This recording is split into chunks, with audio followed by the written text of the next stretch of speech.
Como que cai a inércia no Enem, que é a primeira lei de Newton? Um exemplo é aquela questão do caminhão, que na minha opinião é a mais difícil da prova de física do Enem 2023. Ela tem aqui nas minhas coleções, depois você pode olhar a resolução detalhada. Mas o ponto é que você vai ter que desenhar diagramas de forças, e para desenhar esses diagramas você vai ter que se atentar à primeira lei de Newton. Você vai ter que pensar na tendência do movimento. E vai ter que pensar também aqueles conceitos que eu falei, por exemplo, da tração, como que ela funciona em cordas, e do atrito, como que ele se opõe à tendência do movimento. Isso aqui é o principal, porque você vai pensar, vou pôr o atrito aqui, mas não, o atrito ele vai estar contrário à tendência do movimento. Se você errar isso, você erra a questão toda, porque aí a hora que você vai fazer os sistemas, mesmo que você souber avançar com as contas, o conceito tá errado. Vou desenhar aqui rapidinho pra vocês. A questão era mais ou menos assim, tinha blocos aqui num caminhão, e aí ela pedia para você analisar qual que é a força de tração e tudo mais, com o caminhão parado indo acelerar e com ele acelerado indo parar. E aí você tem sempre que pensar no sentido do movimento.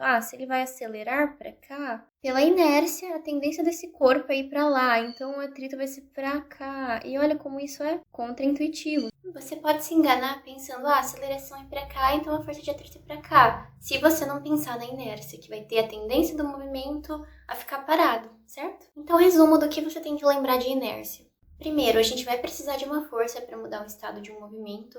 Se ele está parado aqui em repouso, vai ter que ter uma força para ele mudar a velocidade dele. Por exemplo, se eu soltar, ele cai porque tem a força da gravidade. E se ele estiver em um movimento retilíneo uniforme, eu também vou precisar fazer uma força se eu quiser parar ele. Então, eu preciso da força para mudar. E essa preguiça de mudar de estado de movimento também é uma coisa que você tem que lembrar da inércia. De novo, então, para resolver aquela questão super difícil, você tinha que pensar nesse conceito de inércia, nessa preguiça que o corpo tem. Se você erra um conceito, você erra a análise do sistema e vai errar a questão inteira. Não subestime os conceitos quando você estiver estudando física. Quando eu falo que às vezes o conceito é mais importante que a conta, é verdade, não é gracinha não para fazer videozinho enrolando vocês, certo? Mais uma vez então, a inércia é essa tendência dos corpos de manterem o estado de movimento deles, quando eles estão ou parado ou em MRU. Por exemplo, se um ônibus ou um carro parar, as pessoas elas vão para frente, porque a tendência é elas seguirem com esse movimento que elas estavam tendo. O cinto de segurança, ele existe com base nisso, para evitar que você vá muito para frente, certo? Ou se você estiver num balanço e pedir pro seu amigo te empurrar, a tendência do seu corpo, no primeiro momento, é ficar para trás. Ele empurra e você faz assim, certo?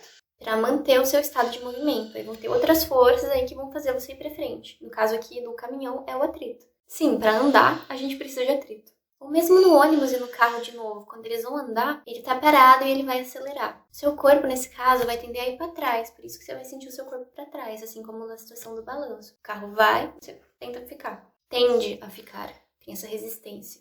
Conta então para mim nos comentários o que é o princípio da inércia com as suas palavras, para você exercitar e ver se você de fato entendeu. E pode deixar para mim também se ficar alguma dúvida, e eu espero que meu vídeo tenha te ajudado.